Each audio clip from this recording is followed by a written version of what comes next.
Hello সবাইকে, আজ আবার একটা নতুন দিন। তো কিউএন এর জন্য যে যে প্রশ্নগুলো ছিল সেগুলোর উত্তরগুলো আজকে এক এক করে দিয়ে দিই। তার আগে সুপর্ণা, তুমি তোমার নামটা নিতে বলেছিলে, নিলাম। আগামী দিনগুলো তোমার অনেক ভালোভাবে কাটুক, আর থ্যাংক ইউ সো মাচ আমার ভিডিও দেখার জন্য। আর আসি প্রশ্নে। তো প্রথম প্রশ্ন করেছে রজত পাল। হাই হাই রজত, তোমার নতুন বছরে কি প্ল্যান আর কিভাবে সেলিব্রেট করলে? কোনোভাবেই সেলিব্রেট করিনি, বাড়িতেই ছিলাম। সবাই মিলে একটু খাওয়া দাওয়া হয়েছিল, এই যা।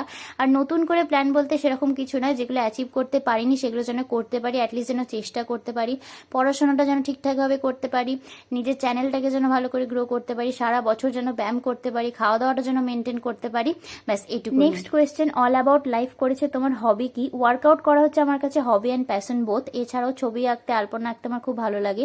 তোমার ফেভারিট ফুড কি? স্পেসিফিক কোনো ফেভারিট ফুড নেই, সব খেতেই আমার ভালো লাগে, বিশেষ করে বাড়ির খাবার। নেক্সট কোয়েশ্চেন, তোমার কোথায় বাড়ি আর তুমি কিসে পড়ো? আমার বর্ধমানে বাড়ি, আর আমার গ্র্যাজুয়েশন কমপ্লিট হয়ে গেছে, বর্তমানে গভর্নমেন্ট জবের জন্য চেষ্টা করছি।